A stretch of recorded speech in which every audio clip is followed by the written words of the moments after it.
Hello, everyone. Sorry, I'm just readjusting everything a bit. There we go, that's better. Thank you for joining this live today. I'm just going to wait for some more people to join, and then we'll get started very shortly. Hello, Alnur. Thank you for joining.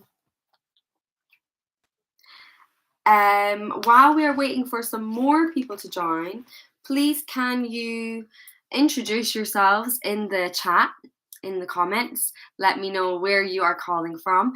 Somebody already has, I can see. Mehedi from Bangladesh. Hi, nice to meet you.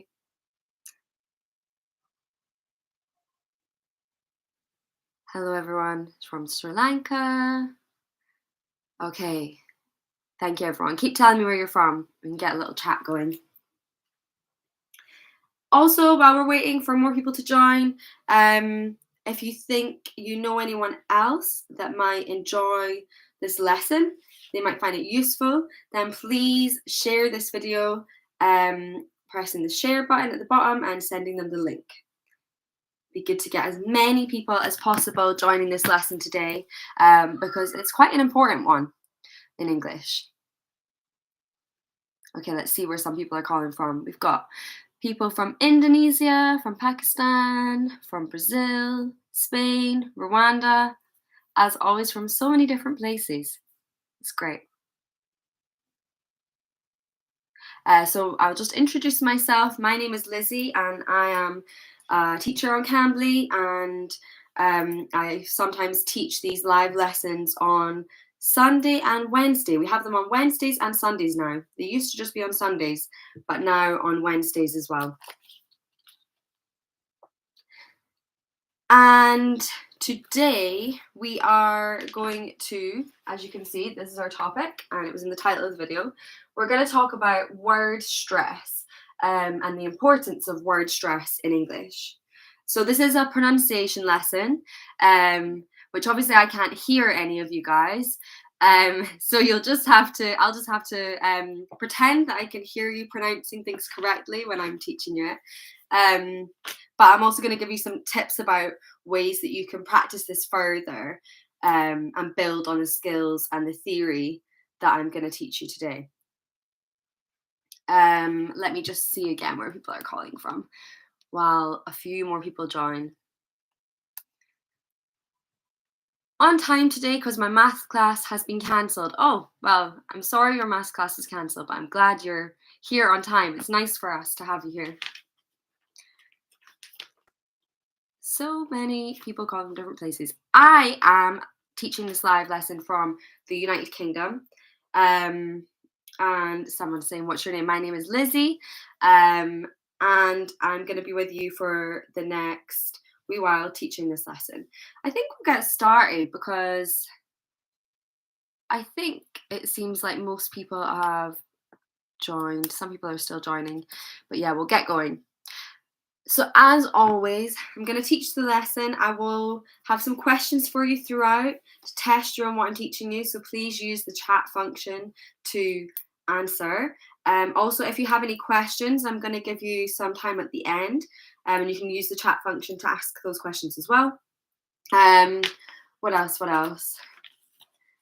If you don't have time to watch all of this lesson, or if you are late for this lesson, then don't worry, you'll be able to watch the whole thing from start to finish after I've finished teaching it. It'll be uploaded into the videos section of the channel, so don't worry about that. Okay, so I am going to start by showing you some words, and I want you to have a little think about how you pronounce these words. Okay, so I've got four words here. I was about to say them, but that defeats the point of what I'm doing right now. So I've got 4 words here, and I want you to, obviously you can't tell me because I can't hear you, but I want you to have a think about how you might pronounce these in English. Might seem like an easy question, maybe, but there's something special about these words. What is special about these words? Does anybody know? Why am I asking you how to pronounce these words in English? Anyone got any ideas?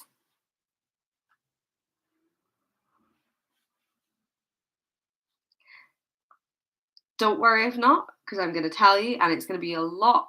That's going to be a lot to do with what we're going to be learning today. Very, very, very good. Somebody has said it could be a noun or a verb. Yes, except I actually have made one mistake, which I noticed when I was planning it, but then I was going to take it out, and I thought actually it might be good to mention that anyway, which I'll show you, which I'll show you very shortly. But yeah, these words are all nouns, but they can also be verbs, or this one can be an adjective. Okay, but the rest, these three, can be nouns or verbs, and this can be a noun or an adjective. Same spelling, okay, similar pronunciation, but it's slightly different. The way that we know if it's a noun or if it's a verb is all to do with the pronunciation, and more specifically the word stress. The stress is placed on a different part of the word depending on if it's a noun or a verb, or a noun or an adjective. I'm going to go back to these words very shortly, and I'll teach you how to pronounce them, and we'll talk about where the stress is placed depending on if it's a noun or a verb. But first, I just want to introduce today's topic a little bit more and explain to you why word stress is so important in spoken English. Does anybody have any ideas about that? Why do you think word stress, where we place stress on parts of the word, okay, which syllables we place stress on, or parts of words in a sentence? Why is this important in English? Why am I teaching this today? Is there any point? Why have you all come to this lesson? Anyone got any ideas? Yep, Sadeep, thank you. It helps to communicate. Yes. Calipan, good for good pronunciation. Alner, word stress is important in different situations. Yeah, because it could be different things. Exactly. So these are all great, great reasons, and they're all correct. So native speakers, they place the stress on words in a sentence on the most important words, or the words which help us understand what that sentence means. So word stress is important for a sentence to make sense and be understood. And if it's used incorrectly, then this can cause some miscommunication. So for example, if you placed the stress on the wrong part of the word, in some of these examples, you could be saying the verb form of the word rather than the noun form, which would be incorrect. And also, it could change, so therefore it could change the meaning of the whole sentence, okay? And there are other reasons that it's really good for English learners to practice word stress and learn about word stress. If you know and learn the stress pattern of words, so if you know and learn these rules, or you get used to knowing where to place stress on different parts of the word or different words in the sentence, then it can actually help you learn, it can actually help you remember the pronunciation of new words. So it actually can improve your pronunciation in general and your knowledge of how to pronounce words in English. So then whenever you learn new words, because of the knowledge you already have about word stress, you can apply this knowledge to new words and make sure you're pronouncing them correctly, which is obviously very important. And if you know where to place word stress on parts of the word or in a sentence, then you will feel much more confident in your reading and in your spoken English, which is obviously very important too. So in this lesson, we're going to look at word stress on syllables, so parts of a word, but also word stress in different parts of the sentence. So we've kind of got two parts today. So we're going to focus on stress on parts of the word first, okay, like these examples I've got here. And then after that, we're going to focus on word stress in parts of a sentence. So sorry, I've disappeared there. Words stress in different parts of the sentence. So which words we place stress on in a sentence and how that could change the meaning of the sentence entirely. So first of all, let's look at syllables. So we can go back to these words, okay? So all of these words, how many syllables do they have? Does everyone understand syllables? What does syllable mean? And how many syllables do these words all have?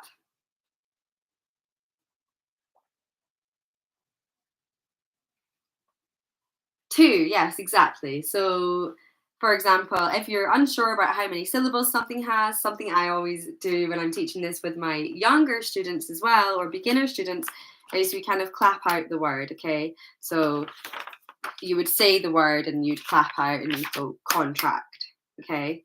And then you know it's two syllables. All of these words have two syllables, and it's very important to note that that we only have this kind of like situation where we have words that are nouns and verbs when it's a two-syllable word. So you wouldn't get like a three-syllable verb that's also a three-syllable noun, okay? So that's something important to note for when I talk about the rules. And what I'm going to teach you now is when to know where to place the stress. So, and then we'll go over the pronunciation of it. So for two-syllable nouns, if we look at nouns first, for two-syllable nouns, the stress is placed on the first syllable, okay? Now this is a general rule, and I'm going to teach you the general rules for nouns and verbs, but there are a few exceptions, but it's a pretty safe rule to follow, okay? So it's a good general rule. So for two-syllable words, the stress is placed on the first syllable.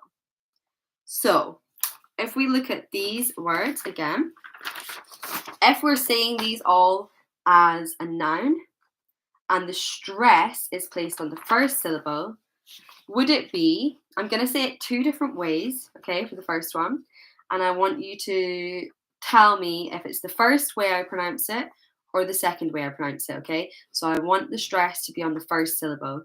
So does that mean it would be contract or contract?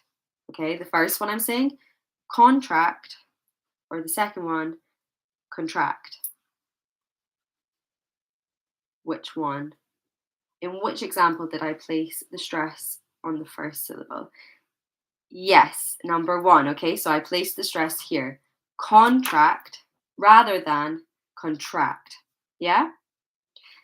I'm going to show you with some, I've written these words out again and I've underlined where to place the stress. I think it kind of makes it seem a bit easier. This is something you can do if you're practicing pronunciation. Maybe you're reading out a text or something or reading an article. You can just get a pen and write down, identify the verbs and the nouns that are two syllables and just get a pen, and if it's nouns, underline the first part of the word. And then then when you're reading it out, that's where to place the stress. So it's quite a good thing to do when you're practicing this before you become an expert. So I'm going to say all these and feel free at home to repeat after me, okay? Unfortunately, I can't hear you to correct you, but try your best to just copy it as I'm saying it. So if we're placing stress on the first part of the word because they are nouns, the following words will sound like this: decrease, content.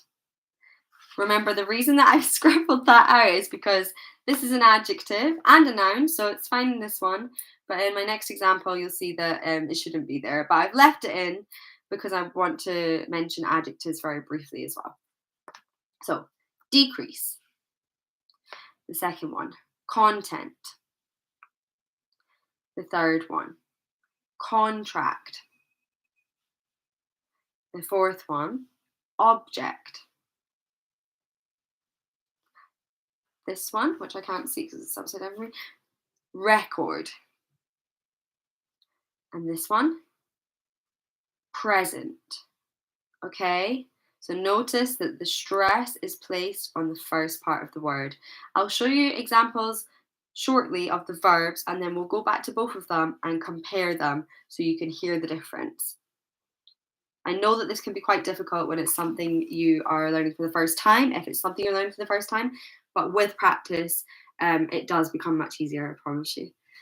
Okay, so F for two-syllable nouns, we place stress on the first syllable.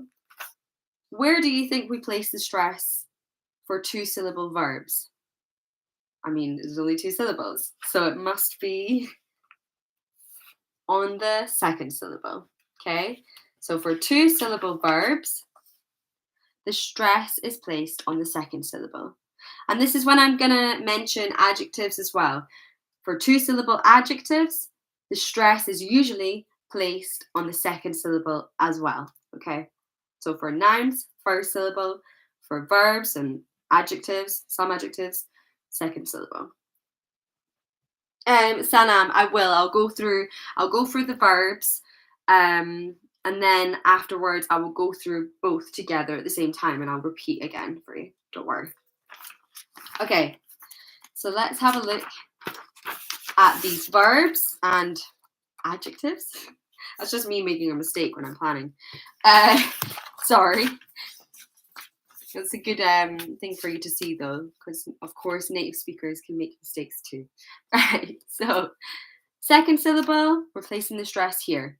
So instead of decrease, it will be decrease. Decrease. Okay, the stress is on the second part. Content. Remember, this is an adjective. Content.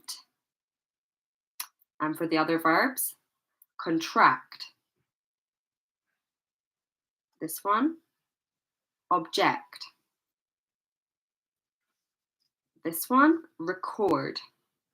Record. And the final one, present. Present.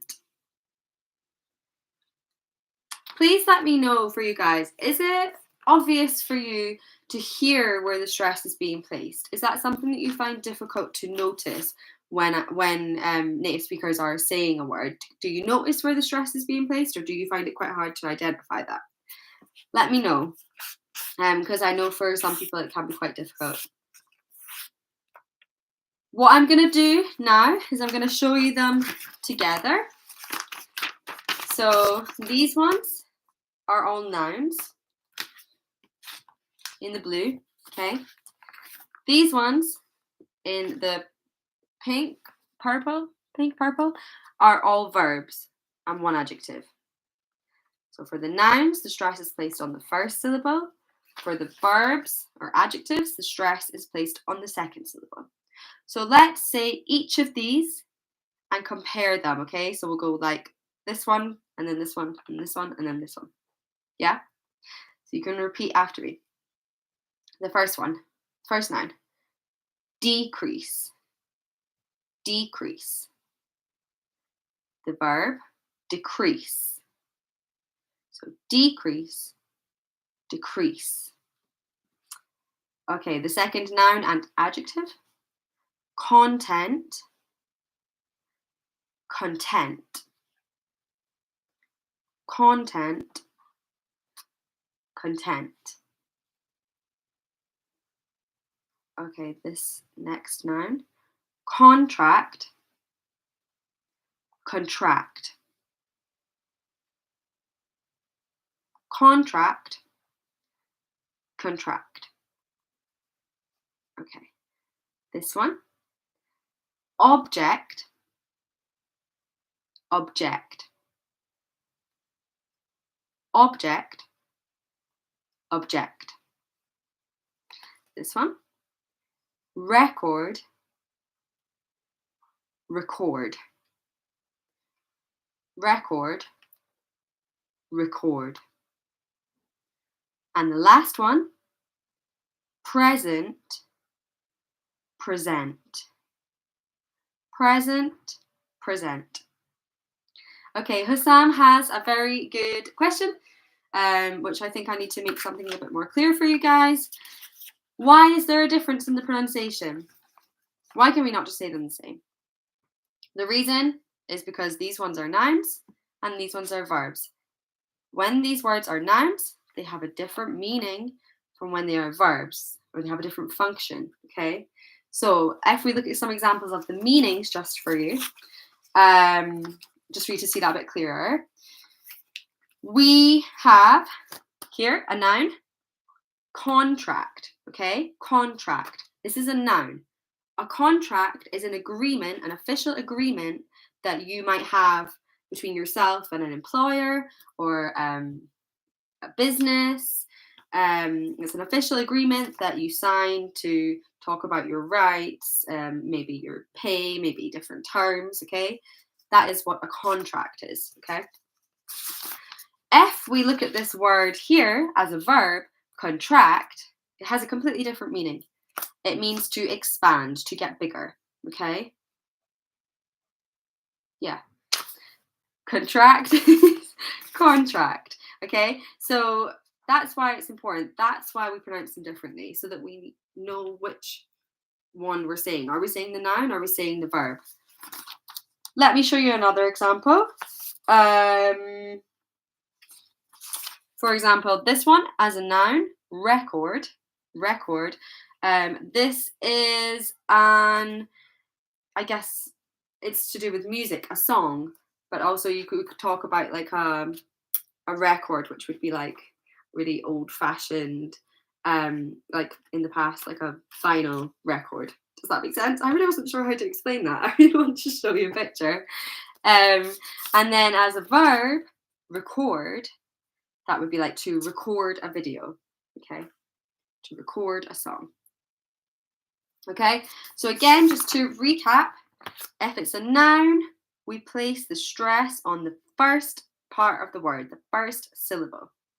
If it's a verb or an adjective, we place the stress on the second part of the word, the second syllable. Okay? Don't worry if this is a lot of new information for you and you're worried you're going to forget, because you can watch this video again from start to finish after this lesson's finished today. Okay, this video will be available for you to watch again as many times as you want. So yeah, don't worry about trying to remember all of this right now. So what I want to do now is I have 4 sentences here, and in each of these sentences I have included one of these words, and I haven't underlined it here, okay? So these ones are the nouns, stress on the first syllable. These are the verbs, stress on the second syllable. But I haven't made that clear in the sentence I'm going to show you. So I want you to read the sentence, think about the meaning of the sentence, and think about the function of the word. Is it a noun? Is it a verb? And then I want you to tell me if it's a noun or a verb, and secondly, where we place the stress, first syllable or second syllable. And I also want you to practice saying it out loud to yourself at home. Okay, it's really important if we're practicing pronunciation that we actually practice it, we speak. I want you to practice saying it at home, and then I will read out for you so you can repeat after me. Okay. So, this one. It's going to be hard because I can't say. I was about to say it, but that won't work. I will just show it to you. As long as you can all read my writing, fine, then there shouldn't be a problem. So, the word that I want you to pay attention to is this one, okay? I want you to think about, in this sentence, is this a noun or is this a verb? And then, where is the stress placed? On what part of the sentence? On what syllable? And loads of you are getting it right already and you're answering, which is amazing. It is a verb, okay? We know because we have to before it as well. So the function of this word is a verb. And that means that the stress is placed on the second syllable. I thought I'd done it wrong there, sorry. Okay, so I will read the word first and then the sentence. So we say this word like present, present. Okay, notice that I'm stressing this part of the word, not this part. Present. And the sentence, I need to present a project at work next week. I need to present a project at work next week. Okay, well done, everyone. Good job. Okay, so the next one, here we go. Can you read it? So the word I want you to focus on is this one. And I want you to think about, is it a noun again or a verb? And then where do we place the stress? On the first part of the word, the first syllable, or the second part of the word? Now, remember, all of these words that I'm giving you can be nouns or verbs. We have a noun form of this word, and we have a verb form. So don't just look at it and think, oh, I've heard that word before and it was used as a noun or it was used as a verb. It could be either. The way you'll know is by looking at the context of the sentence or looking at the word before. Which article is used before? If we use the article a, or if we use an article the, if there's an article at all, then is it going to be a noun or is it going to be a verb? Yeah, it's going to be a noun, okay? If we have a before, it has to be a noun, okay? Because we're using an article before. So, sorry, I was about to say it. Where is the stress placed? On the first part or the second part if it's a noun? On the first part. Well done, everyone. So, we don't say decrease because that would be putting it on the second part of the word. We say decrease, decrease. Okay, so we really emphasize stress. Sorry, I've kind of underlined too much of this word, but you know, it should be like that. We emphasize or stress the first part, decrease. Yeah, because it's a noun. There has been a decrease in the number of Instagram users. There has been a decrease in the number of Instagram users. If it was a verb, it would be decrease. But it's a noun, so it's decrease. What's the difference between these meanings? Now, this is an example where the verb and the noun are kind of the same meaning, okay, but it's just a different function. So decrease let's do the verb first because a lot of you were saying verb. Decrease as a verb means to reduce, okay, or lower something. Decrease means a reduction in something. Okay, so it's the same meaning, but it's just a different part of speech. So it's still important to pronounce this correctly and place the stress on the right part. Okay, let's do another one. This sentence here. Oh, sorry. So the word we're looking at is this one. Is it a noun or is it a verb? And where do we place the stress? On the first syllable, on the second syllable.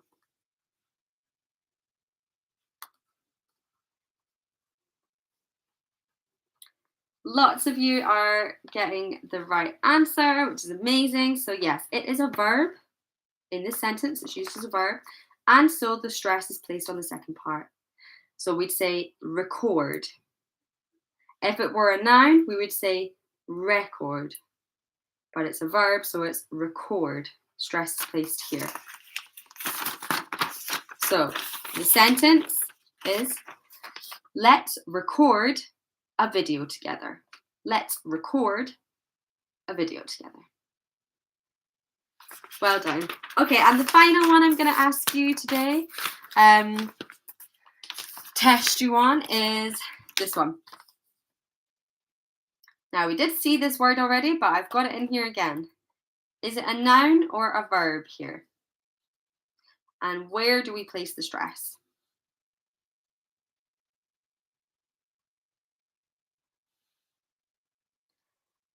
Great, well done everyone. So it is a noun. Notice we have the article, so that's a telltale sign that it's a noun.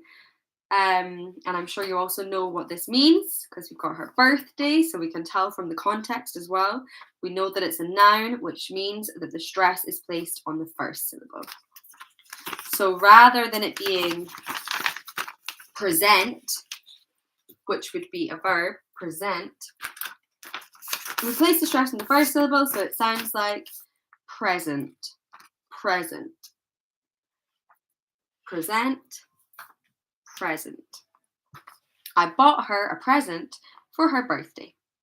So I don't know if it will be really noticeable for you guys, but definitely as a native English speaker, for me, if somebody placed the stress on the second part here and they said, I bought her a present for her birthday, that would sound very, very unnatural to me. Okay, so that is why it's really important that we know where to place the stress. Okay. So, I want us to now look at word stress in a sentence, but maybe before we go on to word stress in a sentence, so what we've just been doing is we've been looking at the syllables, which syllable in words we place stress on, depending on if it's a noun or verb or an adjective. If you guys have any questions about everything we've gone over so far, I'll maybe answer a couple if there are any before we move on to the next part. If you don't, or if you want to wait till the end to ask any questions, then we can do. I can see a good question already. Cizir, where is the stress in the word bought? Now, how many syllables does this word have? Bought. Bought. It's just one syllable, okay? If it's just one syllable, then the stress is just placed in the whole word because it's a one syllable word. So we're not going to worry about which part of the word to place stress on. We just stress the whole word, bought. Okay. So we only need to consider where we place the stress when it's a 2-syllable or more word. But we're focusing on 2 syllables because it's with 2-syllable words that we have these types of examples. When we have words which can be used as nouns or words which can be used as verbs. And this only really happens with 2-syllable words. Okay. I hope that answered your question, Cizir. Did it? Let me know if not. Okay. I'm going to move on. Okay, perfect. I'm going to move on to the next part, which is word stress in a sentence. Okay, so we've looked at particular words and we've looked at particular words and the syllables and where we place stress on them. But now I want to look at in a whole sentence, which words we choose to place stress on. Okay, because we don't place stress on every single word in a sentence. There are some words that we emphasize more than others, and this can change depending on the meaning of the sentence, and that is why it is very important. I know some of you are asking some more questions now. Sorry, now that I've started to move on. What I'll do, please, if you save your questions until the end, and then I'll answer more then. Is that okay? Yeah. And then we'll go over it. Okay, I'll answer this one actually, sorry, because you did ask that when I told you to ask previously. Jibril, could you please explain deeply how we can recognize stress? I was going to talk to you about this at the end actually, but I'll just quickly mention it now and I'll emphasize it again at the end.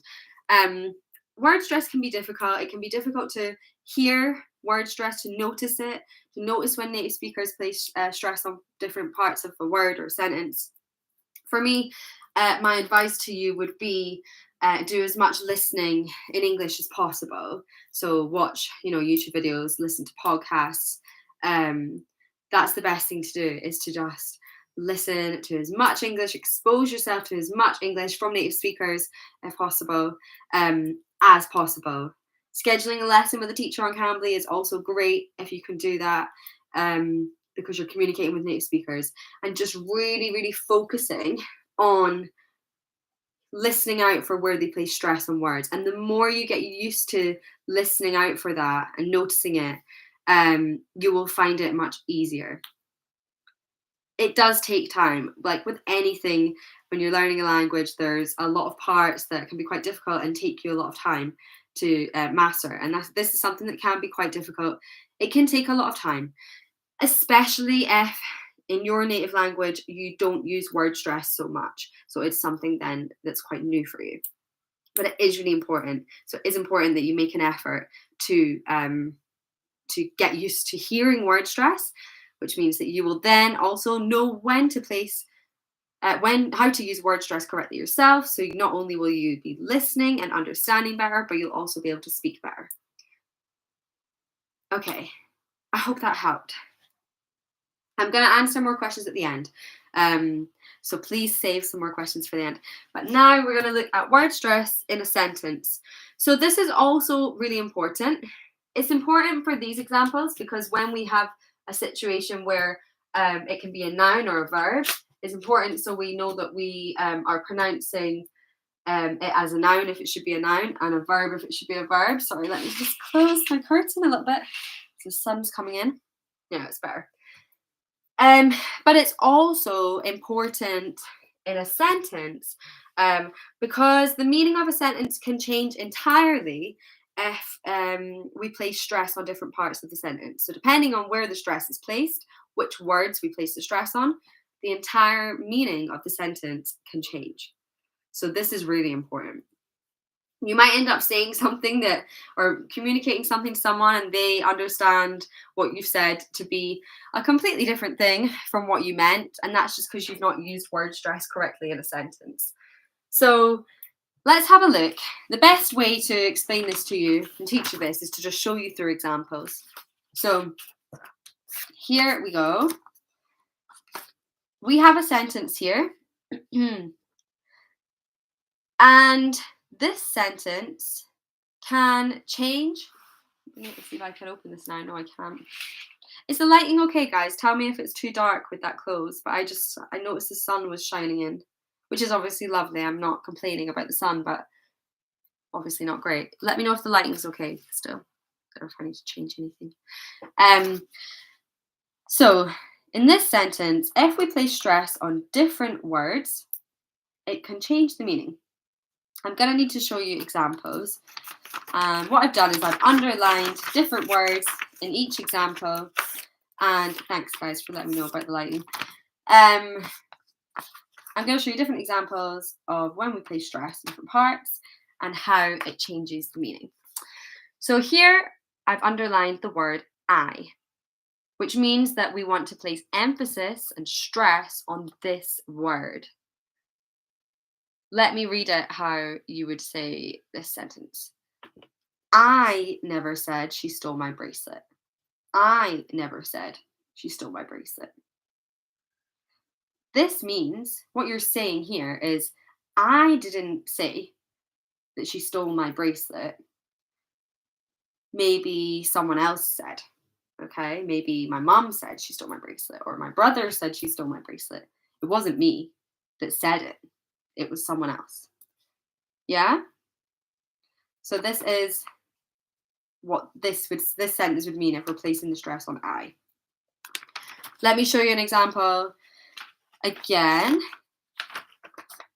if we place the stress on this word now, we would say, I never said she stole my bracelet. I never said she stole my bracelet. So here we might be saying, I never said she stole my bracelet. You just assumed that I thought that. Or maybe I never said she stole my bracelet, but I sent a message to someone saying I thought she did. Okay? Something like this. This is a bit abstract, but yeah. Does that make sense? I'm going to get you guys to try and tell me what you think the next one means. Get you involved a bit more. Right, so this one, the stress is placed on the word she. in this sentence. So we're going to emphasize and stress this word, not any other word. I never said she stole my bracelet.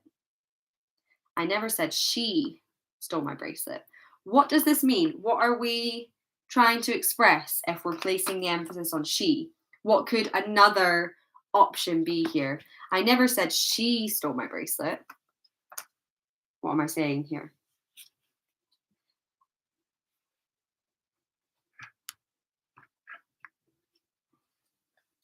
Write your answers in the chat. Yeah, the specific girl. Yes. So maybe we're not saying she stole the bracelet. Maybe we're saying he stole the bracelet or another person stole the bracelet. It wasn't her who stole it. I'm saying it was someone else. Okay. Okay, let's look at another example. I never said she stole my bracelet. So the emphasis is on the word stole. The stress is on the word stole. I never said she stole my bracelet. What are we saying here? I never said she stole my bracelet. Well done, Swelly, for the last example. That's exactly right. Yeah, very good. Very good, Savan. I never said she stole my bracelet. Maybe you're saying, I didn't say she stole it. I said that she broke it or she borrowed it and she just hasn't given it back to me yet. Okay? Could be a different meaning. Emphasis is on stole. Yeah, Tony, exactly. She borrowed. Tony, I lent her my bracelet. She borrowed my bracelet. Maybe she just forgot to give it back. She didn't steal it. Okay, that could be what we mean from this example. And then this one, the emphasis is on my. I never said, I don't know why I had to look. Like I've said this sentence about 5 times, so I don't know how I've already forgotten it. Wow. Okay. I never said she stole my bracelet. I never said she stole my bracelet. What could the meaning be here? If the emphasis, the stress is on my. I never said she stole my bracelet.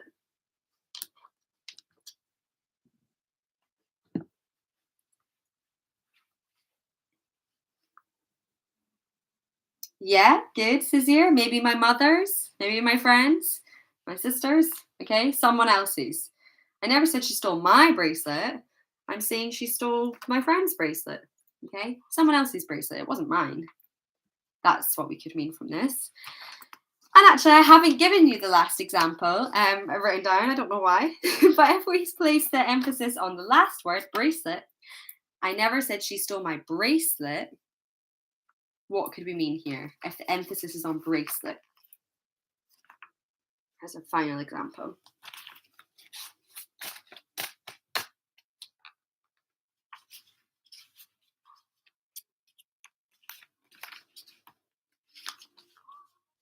Yeah, maybe some other object. So I never said she stole my bracelet. I said she stole my earrings.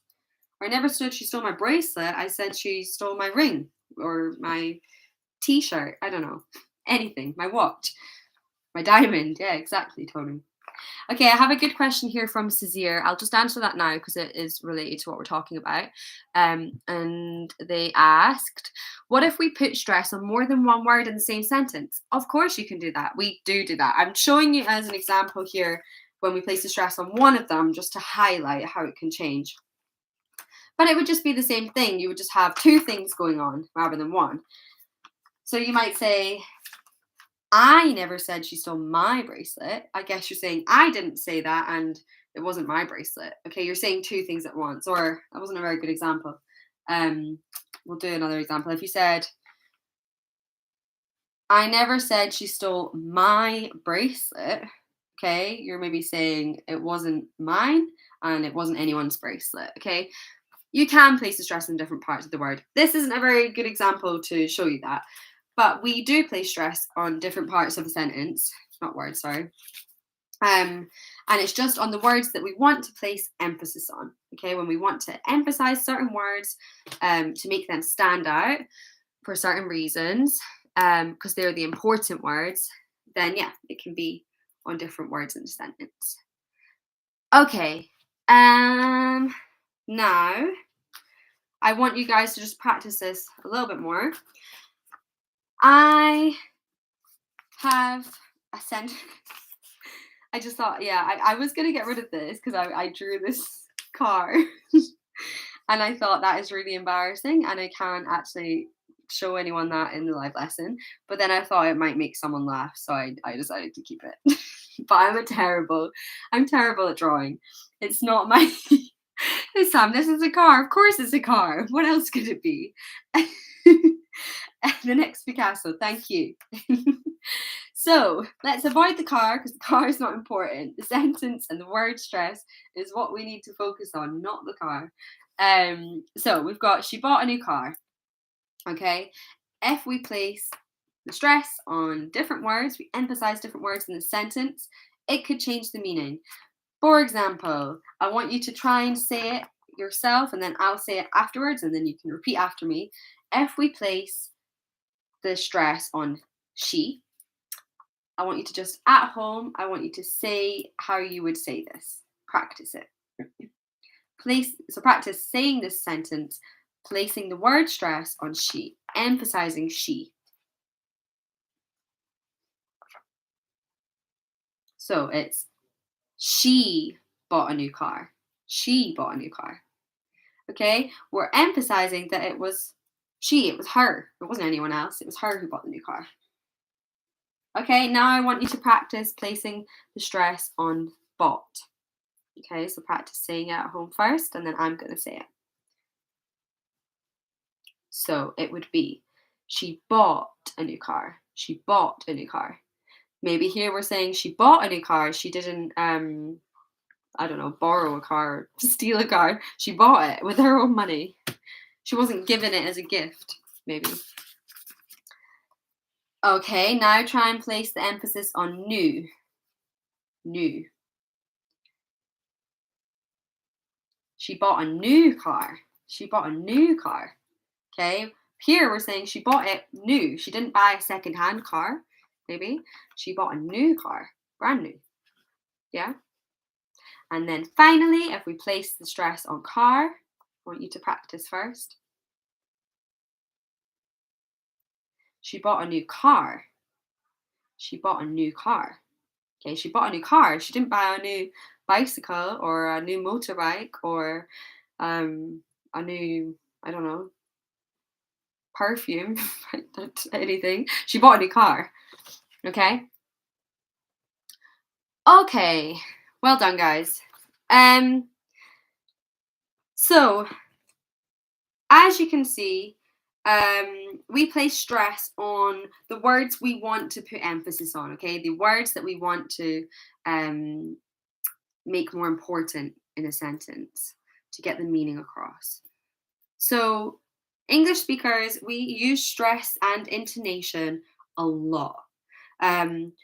Especially, as I mentioned before, compared to some other languages, which are a bit more neutral. I don't want to say monotone because that almost sounds negative, and it's not. It's just some languages that are, yeah, like more monotone, more neutral sounding than other languages. And English is an example of a language where we do use a lot of word stress and intonation. I don't know if you notice, but when I'm speaking now, I don't know if you notice, I kind of go up and down like this quite a lot. I have rising and falling intonation. I place stress on certain words more than others. Almost sounds a bit like a song, kind of.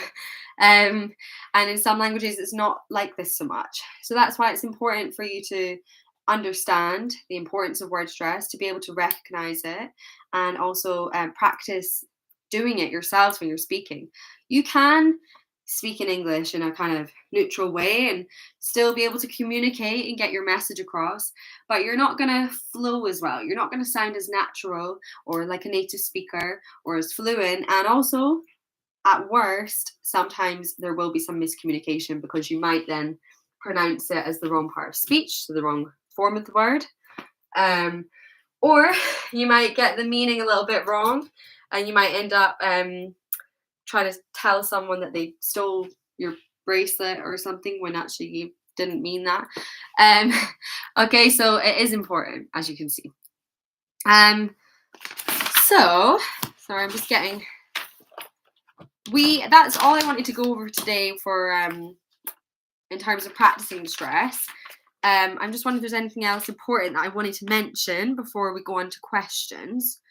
Um, yeah, just again, it's just about. I know that it can take a while for you to master it, but it is important, and you just need to be patient, put in the effort, and I definitely recommend practicing through listening to other English speakers and noticing where they place stress on words and sentences, and then shadowing, which means copying, repeating after them, um, so that you can practice this yourself and get used to it. So, like what we did today, you repeated after me where you place stress in the sentence or in parts of the word. You copied me. And so that you were shadowing me. Okay, that's a great way to do it. So doing that as much as possible is my tip, my advice for getting used to this.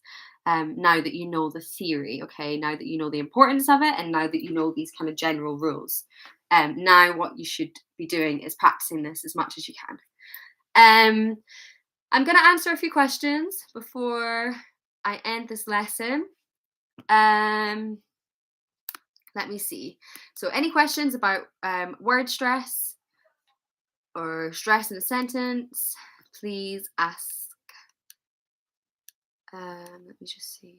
Sorry, I've scrolled too far up.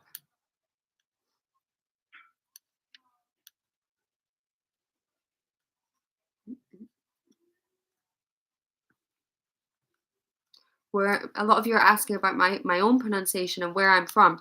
I'm from Scotland in the United Kingdom, so I think sometimes my pronunciation sounds my accent can sound a little bit strange. But yeah, I'm from Scotland, but I don't have a really strong Scottish accent.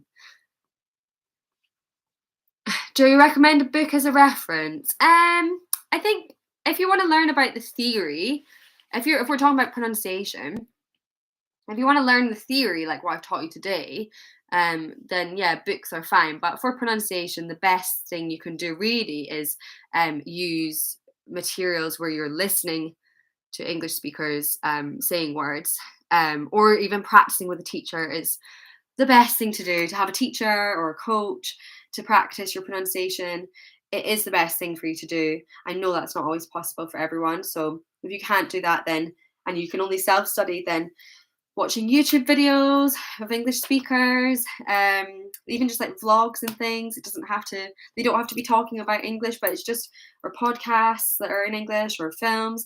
And that's like, you can do that passively and just listen and just get used to like hearing the way that they pronounce words.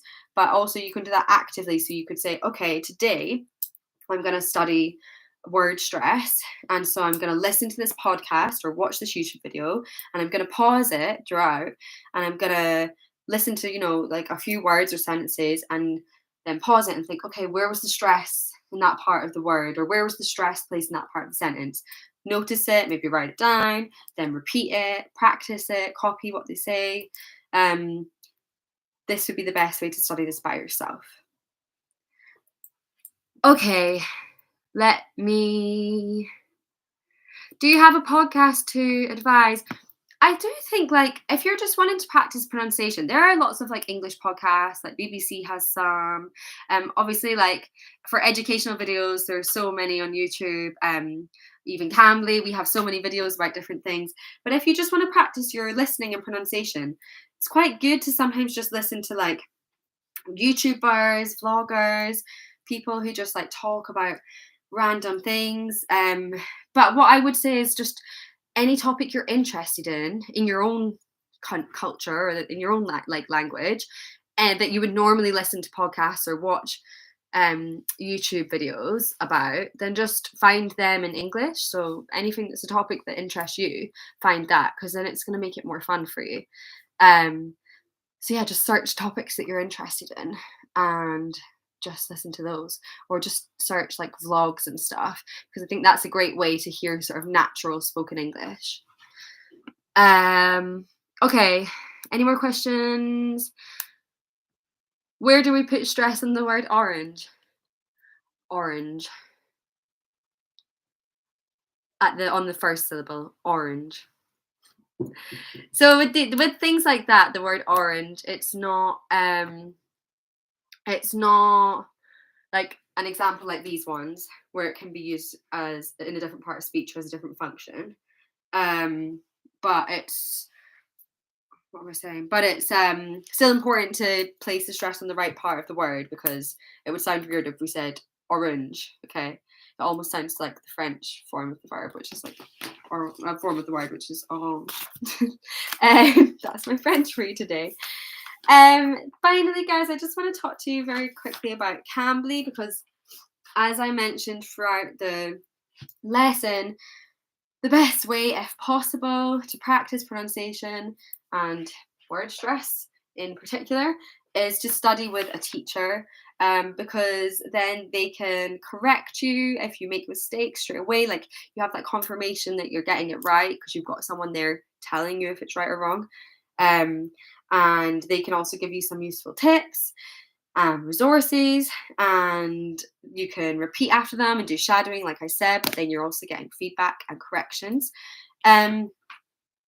And if you don't already use Cambly, we have a code for you if you sign up. So you can get up to 36% off, and you can use this code, which is Go Live. This code is also in the description of this video.